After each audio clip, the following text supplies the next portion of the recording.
que les gens ils applaudissent. Hein?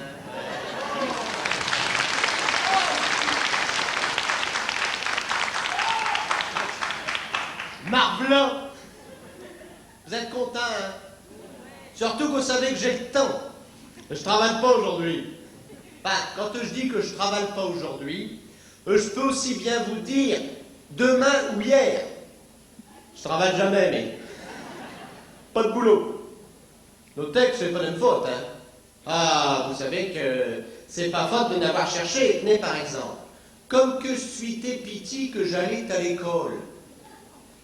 Mon rêve, c'était d'être garde forestier. J'ai fait l'école buissonnière. Notez que j'ai quand même poursuivi mes études. Hein. Ah, je les ai poursuivis. Mes poursuivis, je les ai jamais rattrapés.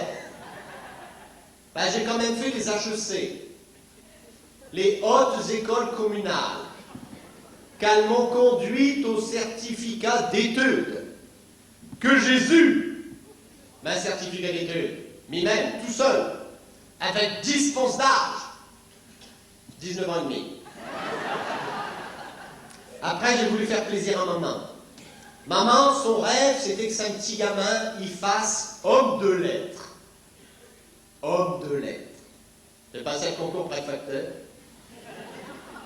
Ils m'ont recalé parce que j'avais les pieds plats. Alors, je suis allé me pointer à l'ANPE. Vous connaissez ça, l'ANPE? L'ANPE. Ah, ils ont des rues de place là-dedans. Heureusement qu'il y a des chômeurs. Parce que le jour qu'il n'y aura plus de chômage à la NPE, ils n'auront plus de boulot. Eh bien, ils m'ont envoyé faire un stage d'apprenti menuisier ébéniste chez un menuisier. Terrible. 3 jours j'ai tenu, pas un jour de plus. Ma menuisier, il était complètement marteau. Il était épais comme un clou, il avait tous les vices. Il n'a pas arrêté de me faire scier. Sien long, sien large, je sciais tous les coins, moi. Alors je démissionnais. Notez que j'ai regretté parce que j'aimais bien. Je voulais même faire une spécialité d'ébéniste opticien. J'aurais fabriqué des lunettes en bois pour les water. Alors j'ai retourné à la NPE qu'elle m'a envoyé faire un 2e stage d'apprenti mitron boulanger dans une boulangerie. 3 jours j'ai joué. Pas un jour de plus. Ça c'est pas un métier, vous savez.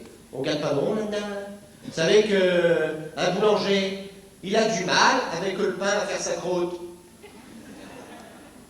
Enfin, c'est... Moi, le mien, il était fort sympathique. C'est pas à cause de lui que j'ai démissionné. C'est à cause de sa femme. Mamie, on l'appelait. Mamie de pain. On l'appelait comme ça parce qu'elle avait des grosses miches. Et ben, mamie, le boulanger, elle le menait à la baguette. Quand il voulait pas aller au boulot, il lui collait un pain, il le traitait de bâtard. C'est à cause d'elle que j'ai démissionné. Notez que j'ai regretté aussi, hein, parce qu'il y avait une chose que j'aimais bien, c'était tenir le magasin. J'avais la cote avec les clientes. Elle m'avait surnommé Don Juan les pains. Alors j'ai pu être à la NPE parce que c'était justement le moment que je devais aller faire mes 3 jours pour être militaire soldat de l'armée sous les drapeaux. Une aventure terrible. Écoutez, le premier jour, je le pointe là. Il nous bourre dans une grande salle où c'est qu'on était au moins une centaine de gars comme lui qu'on venait de partout. On était juste bien partis à discuter. Quand il y a une espèce de grand dépendu dans le dos qui rentre dans la salle et qui nous fait mettre en ligne en criant « Et maintenant, tout le monde applaudit !» Je dis « Elle est folle celle-là !» Je dis, Nénès, tu vas garder tes caleçons longs et puis tu te laines sur ta dos pour pas attraper du mal. Et puis que je me dis, vu que t'es poilu comme une coquille d'œuf, si t'attires ta maillot de corps, les autres ils vont se foutre de tes loups. Ouais, ben ça l'a bon manqué. Quand ma tour il est arrivé, les gars, j'ai dû tout retirer. Et j'ai dû déballer le matériel. Gêné, dégrayé, rouge comme un coup. Ben, quand ils m'ont bien eu à regarder dans tous les coins et secouer dans tous les sens, ils ont décrété que j'étais bon pour le service. Ils m'ont envoyé vers l'officier conseil. Et je la retiens. Ouais, parce qu'au lieu de me conseiller, fut l'officier conseil, il m'a déconseillé. Moi, sur un train indien, me disant que je voulais être ou dans les parachutistes ou dans les chars. Il m'a dit que dans les parachutistes, c'était pas possible à cause de ma physionomie, que j'étais pas assez bio. Il m'a dit oui, à l'armée, on ne prend que des paras bel hommes.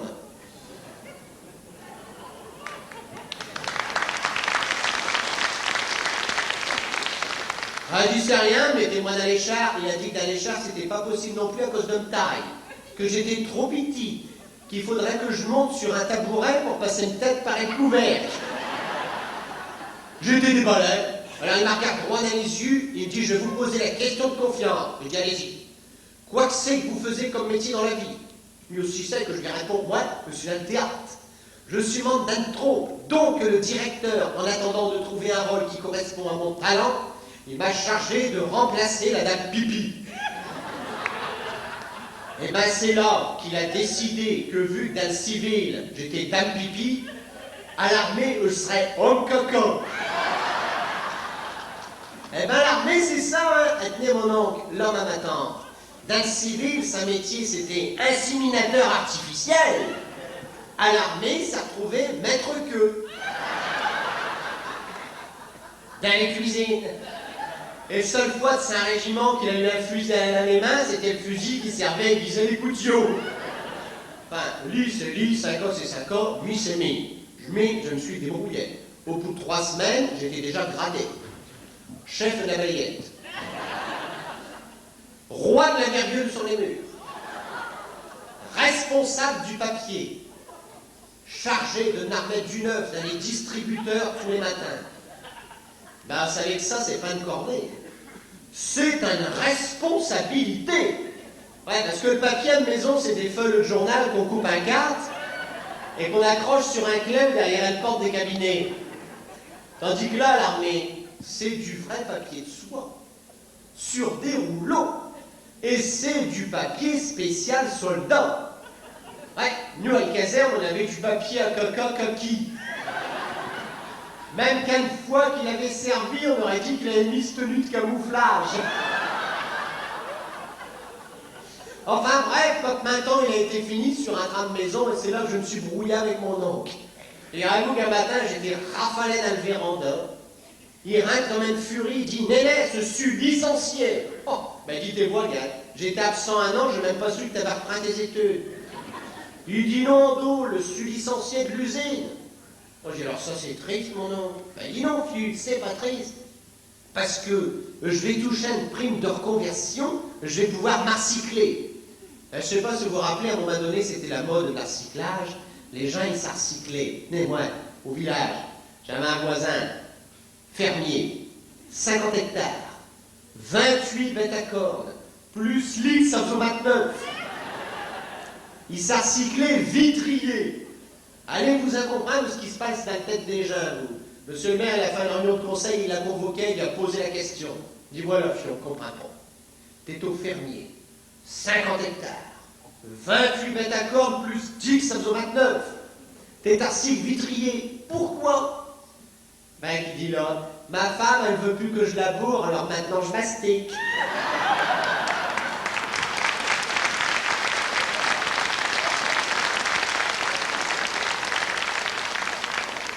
Des arcyclages, il y en a de toutes sortes. Il y a une fois, je buvais un coup à la terrasse d'un café, et à la table à côté, il y avait 4 vieux camarades de régiment qui ne s'étaient pas vus depuis 20 ans. Il y en a un qui dit aux autres, alors vous avez des enfants, vous? Ben, le premier dit, ouais, moi j'ai 4 filles, Corin, puis je monte à l'équipe de basket. Ah bon? Ben moi des filles, je n'ai 10, Corin, et puis je joue à l'équipe de football. Ah c'est bien, et toi? Ben moi des filles, je n'ai 14, Corin, puis je joue à l'équipe de rugby. Ah ben c'est bien, et toi? Ben moi j'ai 17 filles, encore une, et puis j'ouvre un golf.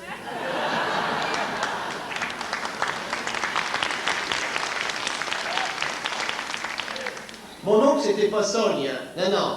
Mon oncle, il voulait s'arcycler. Je dis, quoi c'est que tu vas faire comme arcyclage? Il dit, Nénès, je vais m'arcycler marchand de vélo. Je dis, t'as combien sur le tête? Il dit, non, réfléchis bien. C'est que je pense fort loin. Parce que comme ça, quand je serai vieux, que j'aurai le droit de pension, en ayant été marchand de vélo, je toucherai la retraite des cadres.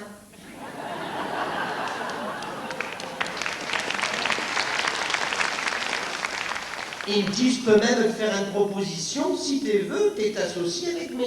Je dis, t'es fou, lui. T'aimes voir marchand de vélo, moi, que je suis toujours crevé, que j'ai toujours le coup de pompe. D'abord, il faut avoir une formation, parce que pour faire un bon marchand de vélo, il faut connaître un rayon. Puis en plus, mon oncle, moi, tu le sais, j'ai jamais aimé travailler à la chaîne. Puis pour finir, je n'aime pas dans la pédale, alors. Eh ben, il est parti en claquant le porte et je l'ai plus revu. Et c'est ce jour-là, messieurs, dames, que je me suis rendu compte d'une chose. C'est que le travail et moi, on n'était pas fait l'un pour l'autre. Moi, je suis fait pour qu'une seule chose, c'est rester à la maison. Homme au foyer, le rêve, le pied, homme au foyer. Enfin, faut pas rêver. Comme une femme me dit toujours, je te vois bien, toi, Nénès, homme au foyer. T'es toujours en train de chôler par-ci, de rouler par-là. C'est pas un homme au foyer que tu serais, c'est un mobile homme.